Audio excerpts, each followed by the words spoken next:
Okay, you know what? You said where babies come from, so we're going to talk about general fertility, pregnancy health. Okay. And can we get a question within this category for our experts, please? What body part do babies come from? Looking to give advice. We're looking to give advice, not information. So, anything about... And what stage is a zygote? I don't even know what you're saying. Okay.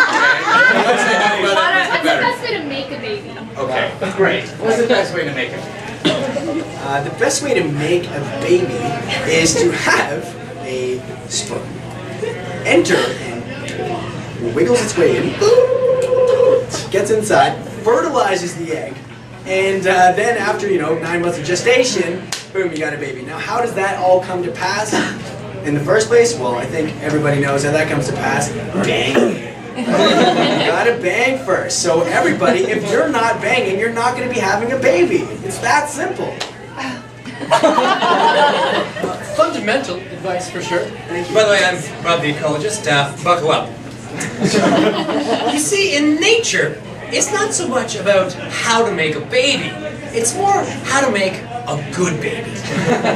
And the way that you do that is by having as much competition as possible. You want to have as many men compete for you as they can. For example, in the fruit fly, or Drosophila melanogaster, males actually have appendages on their penises in order to get rid of all the other males, and also the sperm inside the female fruit flies. You see, they kind of have like a lasso tendency, and they just whip around in there and clean out all the competitors' sperm. So, I know I've deviated away from the question. Competition is how you get a good baby. Thank you very much. Great. So, I don't know if you know this, but making a baby actually takes 9 months. So what you should be asking is, how do I take a baby?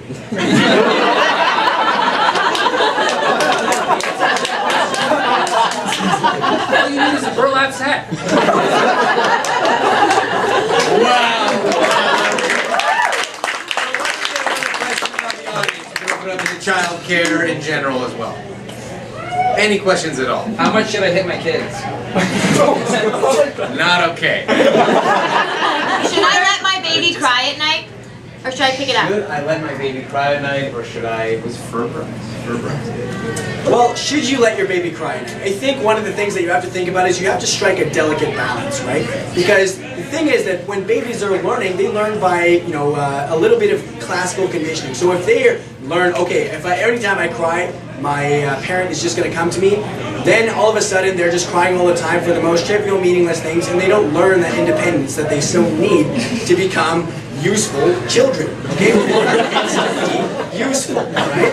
So, you need to strike a balance. If there's actually a distressful situation, you want to go to them, you want to help them out, show them that you're comfortable, show them that you're there to comfort them. But if they're just crying for the sake of crying, let them cry. Okay? It doesn't matter. They'll get over it. They'll be fine. Well, I couldn't agree more with the good parts. You see, you want to make an efficient child, but I have to admit, I don't really understand the question. You hear your baby crying at night? Is that correct? Yes. Are they close to you? No, they're in the next room. Oh, the next room. Well, that's the first problem. You see, in nature, parents leave their children in the wild to harden them. Sometimes the children return home, but only after they are fully grown and they don't cry. You think I'm crazy? Let's look at some examples. Mowgli? Yes. Tarzan? Werewolves, I think? The evidence is baffling. Ecology. Live it, love it, learn it. Thank you very much. So I think the issue here is you don't want to enable your child. So when a kid falls down and scrapes his knee, he looks up at you. If you react, he's going to cry.